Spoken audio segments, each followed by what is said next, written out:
ఈ వాక్యం చెప్పకూడదు అనుకున్నాను, మరి ఎందుకో దేవుడు ప్రేరేపిస్తూ ఉన్నాడు. ఒక్కసారి మీరు ఈ వాక్యాన్ని చూద్దాం. 7వ అధ్యాయము 28వ వచనం. 7వ అధ్యాయము 28వ వచనం. కానీ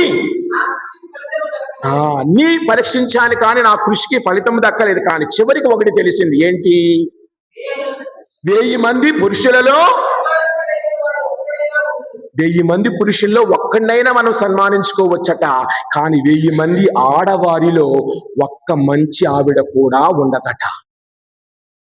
బైబిల్లో ఉందండి, చదివయ్యా అక్కడ.